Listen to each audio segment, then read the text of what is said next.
one generation can be so removed from all of that is disturbing. Mhm. When we talk about preservation and history and stuff like that, Yeah. that's a bigger thing. So moving on to the next topic.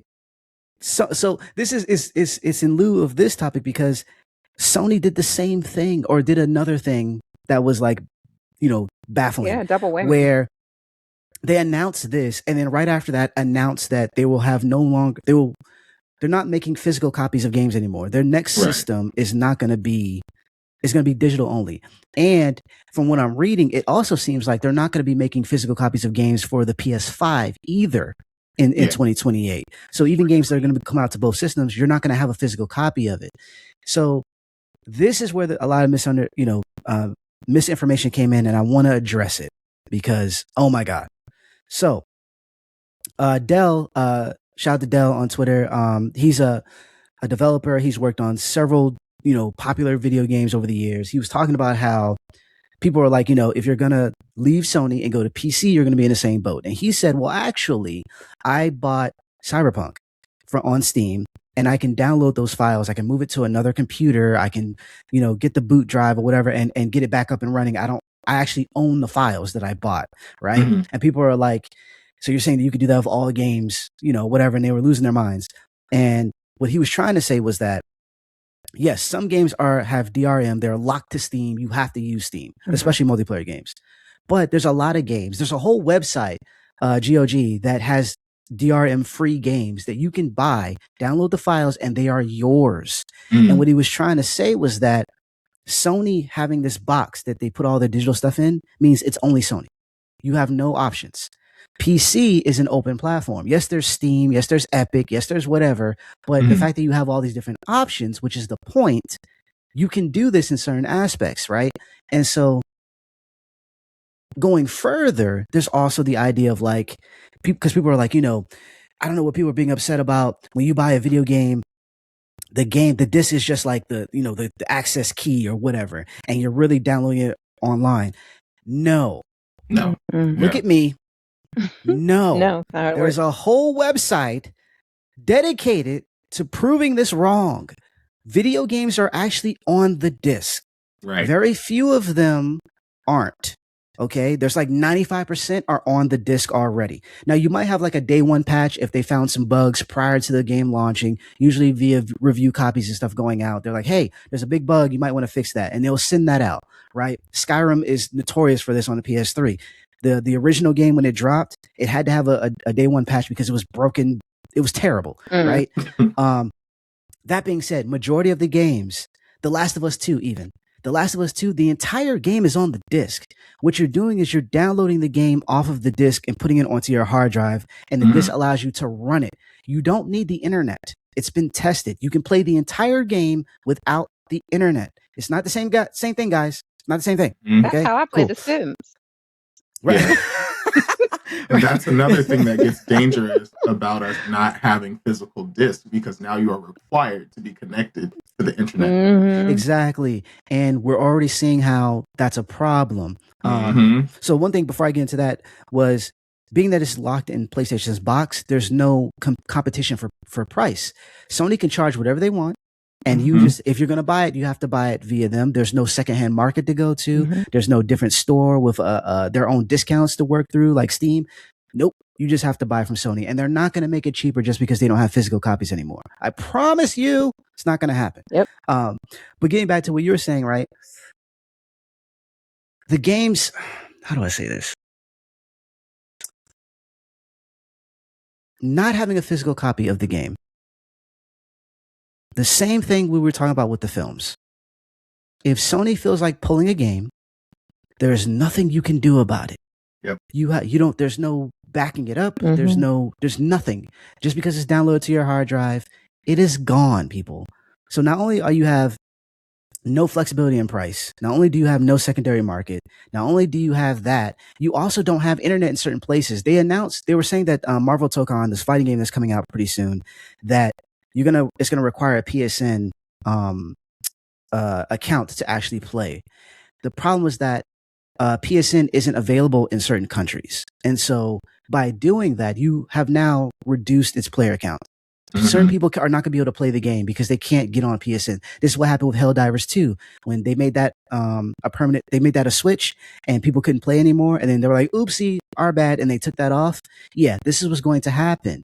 And so this idea that like, there's an idea that like people are like, well, I prefer digital. This isn't a problem for me. I say like, yeah, it's not a problem yet.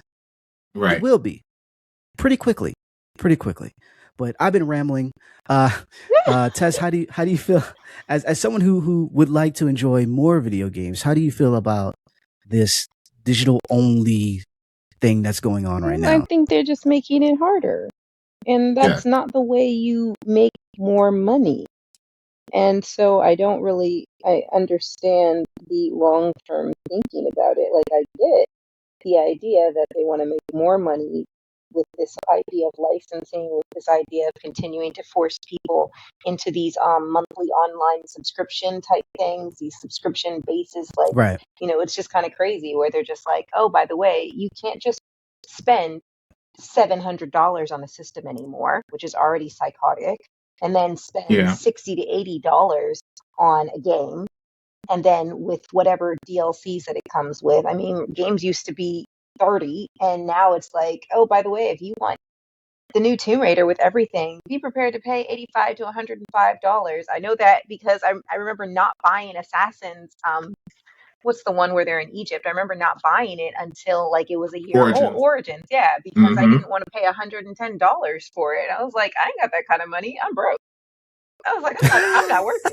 I was like, I'm at home battling a concussion. I can't even sit near the television. I gotta play from the next room.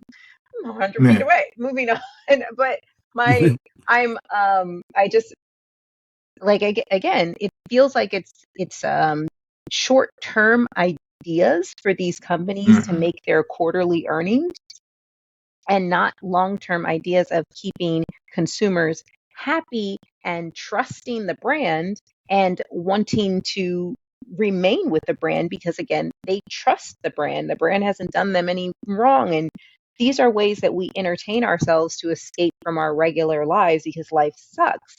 And these companies are now just piling on to this. Look, this dog pile it doesn't end. Nothing. Capitalism never ends. We can never escape it. We can never get to a happy hiding place where we don't have to worry about that because it's just chasing us everywhere. It makes me really wonder because it's like, is this actually what's the word? Not what's the word that goes with longevity? Like, is it sustainable for the corporation? Yeah. But I feel like they will find a way to make sure it is because people are addicted. Look how we are addicted to our phones. We are addicted to because of the way these things work on our psychological well-being. I mean, well, when the world sucks and all you can do is escape in a game, I mean, I guess you might as well just do whatever you need to do to just keep doing it. So in a way, it seems like it will continue to work for them. At least that's the way they think. And they've hired 17,000 little consultants fresh out of econ school to let them know that this will work. So they're going to keep doing it instead of doing I don't even want to say the thing that's right, but like the thing that logically makes sense. But again, the way our world works is like logic has just been, I mean, come on, remember, it's 116 degrees outside because of global warming, because some people don't believe it exists because, it's cold today. There's no global warming. You know what? All of you need to go jump in that ice. Yeah. Be like, we have winter. There's no global warming. Go jump in an iceberg for me and see how that feels. Yeah. Yeah. I'll add Tess that like, not only I don't think it's sustainable for consumers, but for the company, I don't even think it's about sustain. I think it's about how they can get the quickest dollar, the quickest dollar, the most convenient for them. It's not convenient. Like it's in the digitizing of media is under the guise of it being convenient, but it's more convenient for the companies, and also. These companies do not do a very good job of protecting the consumers because how many times has Sony, I'm going to put them on the spot, how many times has Sony had a data breach? Right. You know, God forbid something happened with all of our digital media that a data breach, they get they've gotten credit card information, our names, and, whatever else, our locations and things like that. What happens when somebody inevitably, unfortunately, hacks into Sony and messes up people's licenses to these games. Right. Because that's going to happen. And like, not to be the bearer of bad news, but they do not have a very good track record when it comes to consumer safety and information. This is a terrible, terrible, terrible idea. And we need to, as consumers and as video game players and enjoyers of media across the board, I think we have to collectively say enough is enough when it comes to things like this. So they're the ones who made us go through this horrible feeling of who was going to play James Bond. They can't even keep that under wraps. Now, crying out loud. Come on, guys. Right? Come on. That's happened so many times with them, from their movies, leaking and whatnot, to like you said, it's almost like I won't say annually, because that's not fair, but I want to say Christmas time, usually them and Microsoft get hit. You know what I'm saying? And it's like you're making yourself more of a target because now you're putting everything digitally. The yearly hackers. There's also this argument of like, well, everyone's buying digital. Here's the thing. The numbers there are skewed because digital, when they do those numbers, they don't separate them. For instance, there are some games that are like, let's say indie games that are only digital. They don't have a physical copy. They count those numbers. They also don't count secondhand, right? And so the amount of people that are actually buying physical is a lot big. The number is bigger than you think, right? And there's also people who do the thing where like, I will buy into this digitally and then also get physical. I do this all the time with my films. Right. I will buy a physical copy of something and then later on get the digital version because I want to have the convenience of it. But I know that this can be taken from me at some point, so I'm going to have the physical copy as well. That's you know what I mean. That's people who have let's say you have HBO Max, right? But you have HBO Max, but you still went and bought the Fresh Prince because you like, you know what, I want to have this, just in case something goes down. Or if you're like Netflix, who pissed me off, they freaking made one of my favorite shows, and actually a few others, A Different World. They upscaled it using AI and ruined certain scenes. You know what I'm saying? So like, I want the physical copy because I want it to be the same way I remember it. Right. You don't need to upscale it, fam. Just leave it how it is. So that's another thing with people tampering and changing things. There was a whole I forgot the name of the company, but they got the license to the old Mario shows, the old cartoons or whatever. AI did all the crazy. Now all the characters look like how someone would draw Mario if they never saw Mario. Like that's how bad it looks. It looks really, really bad. Scary. You know what I'm saying? So I'm like, I just don't see this. I don't see this. I see this working for Sony, unfortunately, because like you said, a lot of people are like, it's digital. It doesn't really bother me. I will buy whatever the case may be. It's going to take a lot of people actually not buying their console. Similarly to the Xbox, when Xbox, I think it was Xbox One, when they were like, you have to have the Connect and you're not going to be able to trade your games. Once you buy it, it's locked to that console and stuff like that. People are like, we're not buying it. So then they made a 180. I think that's the only way we're going to get Sony to swap. And I don't, Sony fans, man, at the very least though, they are angry. So I'll give them that. And for myself, I'll say I stopped until recently because I wanted to play a specific game. I can't remember what game it was.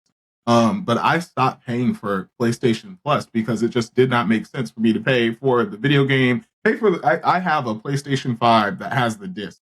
I remember they were really pushing the digital PlayStation 5 and don't get the one with the disc. You don't need it, blah, blah, blah. No, it's like, I want the disc one. So I have that one. But I stopped paying for PlayStation because they had done, they essentially charged me. And every time I get PlayStation Plus, or when I got PlayStation Plus, I would always turn off the auto renew for it because it's like, I'm not even on my PlayStation that often to use the online features or whatever. But for whatever reason, it auto renewed when I saved my email for the auto renew and all that stuff. And I ended up contacting my bank and saying, hey, I was charged for this and I shouldn't have got charged. And I ended up getting the money back, got reached out to PlayStation. They banned my account and essentially forced me to pay for, the year thing again with a PlayStation card. I was like, oh, this is crazy practice. I'm never buying PlayStation Plus again because it's just, and with these, I say all this long story to say, with having a digital copy, a lot of stuff you only have access to if you have PlayStation Plus. You have access to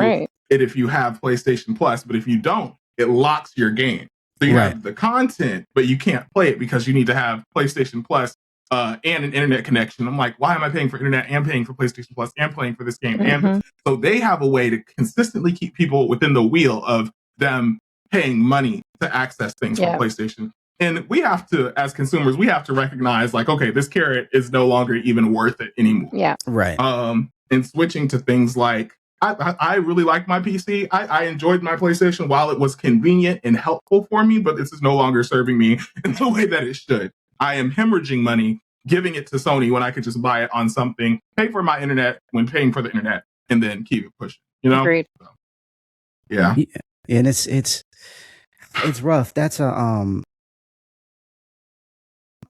with because that's things like that have happened with me as well. And like, it sucks because you're like, I want to give you money. It's just you're making it so difficult to like just be a fan of yours. Right. You know what I mean? Like I have the money, I have the funds, and I want to give you money.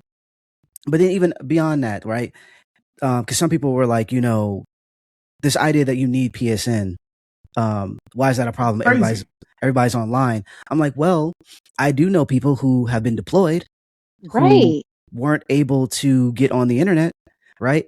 We did this thing a while back. I was a part of a thing called Operation Supply Drop, where we would stream and we would get donations, and the donations would go towards that company, and they would buy video games for people who are deployed. They would get Xboxes and whatever the case may be, get these games. Right. And what they would do is, if you need to download anything, they would download it all, where they could. And then they would take it with them. And so once it was on the system, they could just play. They weren't locked into having to have the internet. And so, yeah, when you're like dealing with war, right? You want to come home and like, play Madden or something. You can actually do that. That's a whole thing. But, saying that you have to have PSN or everything's going to be digital. So you have to because what's going to happen with the digital library thing is that you're going to have to check in with Sony to make sure it's not stolen, right? And so you can't do that if you're deployed. So you're missing out on a bunch of people who would actually enjoy buying your system. And if Microsoft is smart, they would just slide right in that in that regard. Agreed. You know what I'm saying?